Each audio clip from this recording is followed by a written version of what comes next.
Olá, esta é mais uma videoaula do curso de Fundamentos de Arquitetura dos Computadores da Faculdade FGA UNB Gama. Os alunos que participaram desse vídeo foram Daniel Henrique, Eduardo Vital e Wilton Rodrigues. O tema de hoje é barramento assíncrono. Antes de começarmos esse vídeo, alguns esclarecimentos sobre o mesmo.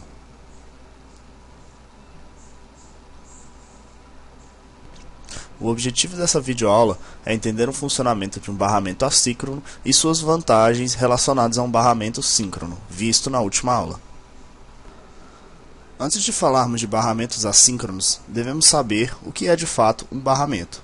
O barramento, segundo o Tenenbaum, são caminhos elétricos comuns entre vários dispositivos, ou, de formas mais simples, conjuntos de fios paralelos que permitem a transmissão de dados, endereços, sinais de controle e instruções entre esses vários dispositivos. Os barramentos, citados anteriormente, se comunicam por meio de protocolos. A função desse protocolo é possibilitar a ligação de outras placas ou dispositivos projetados ao barramento do sistema. Todos os dispositivos ligados entre si devem obedecer esse protocolo. Dentro desse protocolo, podemos estabelecer duas diferenças entre os dispositivos: os dispositivos chamados de mestre e os dispositivos chamados de escravo. Os dispositivos mestres são dispositivos ligados ao barramento que são ativos e podem iniciar transferências no barramento ou requisições. Dispositivos considerados escravos são dispositivos ligados ao barramento que são passivos e esperam as requisições dos dispositivos conhecidos como mestres. Aqui podemos ver alguns exemplos de mestres e escravos de barramentos. Um exemplo de mestre seria a CPU e um exemplo de escravo seria a memória, que espera as instruções dessa CPU para buscar instruções ou dados. Outro exemplo seria o CPU como mestre e os dispositivos de entrada e saída, para iniciar a transferência de dados. Por fim, temos um exemplo de mestre como o coprocessador e o escravo sendo a CPU, onde o coprocessador busca os operandos dentro da CPU. Agora que já falamos um pouco sobre mestre e escravo, podemos falar sobre o barramento assíncrono. Algumas características do barramento assíncrono são que ele não usa do clock para a sincronização de operações, diferente do síncrono que necessita do clock para que todas as operações sejam finalizadas dentro de um tempo estipulado e as próximas possam ocorrer. A comunicação se dá através de um protocolo conhecido como aperto de mão ou, em inglês, handshaking. Falaremos mais sobre esse protocolo à frente. Ele é mais adaptável a mudanças tecnológicas e ele é adaptável a uma grande variedade de dispositivos devido à não limitação de tempo entre as requisições de dispositivos. Permite um maior comprimento físico. Falamos que os barramentos assíncronos usam um protocolo chamado handshaking para se comunicar. Mas como funciona esse protocolo handshaking afinal de contas? O protocolo handshaking funciona a partir de alguns passos de comunicação entre os dispositivos. Podemos dividir então essa comunicação com 8 passos. O primeiro passo, aqui usando o exemplo do dispositivo de entrada e saída e a memória, sinaliza uma requisição enviando um sinal de leitura e colocando o endereço numa linha de dados. A memória recebe esse sinal, lê o endereço e envia de volta um sinal de confirmação. O dispositivo recebe o sinal de confirmação e libera as linhas de requisição e leitura de dados para a memória. A memória detecta que linhas de leitura de dados são essas que estão ansiosas e libera o seu uso.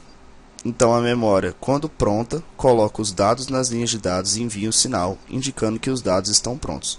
Então o dispositivo de entrada e saída recebe a autorização da leitura desse dado, lê os dados do barramento e envia o sinal de que essa leitura foi feita. A memória recebe essa confirmação da leitura de dados e libera as linhas de dados para o recebimento de novos dados. O dispositivo de entrada e saída detecta que essas linhas de dados foram liberadas pela memória. De uma forma mais sucinta, podemos resumir todo esse protocolo nessa imagem, onde um dispositivo se prepara para receber um dado e o outro dispositivo diz que está pronto para receber esse dado. O envio deste dado está pronto e o recebimento deste dado também está pronto pelo dispositivo. Agora que sabemos um pouco como trabalham os barramentos assíncronos, podemos listar vantagens e desvantagens do seu uso. Algumas vantagens. A vantagem da heterogeneidade. Os dispositivos podem se comunicar a diferentes velocidades, já que não existe clock limitante para as diferentes requisições dentro de um barramento assíncrono. O comprimento. O comprimento do barramento pode ser mais longo do que os síncronos, por não haver o problema do desvio feito pelo clock nos barramentos síncronos. Algumas desvantagens, a complexidade do mesmo, já que a implementação, devido à sua lógica, é mais complexa, e a velocidade. Normalmente, os barramentos assíncronos transmitem os dados mais lentamente que os barramentos síncronos. Essa frase pode causar um pouco de ambiguidade no seu entendimento. A velocidade da transmissão dentro dos barramentos assíncronos são menores. Porém, como suas requisições não são delimitadas pelo clock, assim como no síncrono, acaba que o processo em si da instrução e das requisições entre os dispositivos acontece de formas mais rápidas, já que não existe tempo limitante do clock, como já foi dito.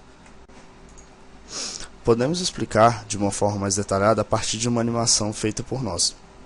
Repare que na parte de cima temos um barramento síncrono e 2 dispositivos, e na parte de baixo um barramento assíncrono e 2 dispositivos. O que podemos perceber durante essa animação, olhando para o dispositivo da esquerda, é que assim que o mesmo é liberado, nós não precisamos esperar pela requisição do segundo dispositivo, como acontece no síncrono, para que uma nova passagem de dados pelo barramento seja feita. Assim, o processo ocorre de forma mais rápida.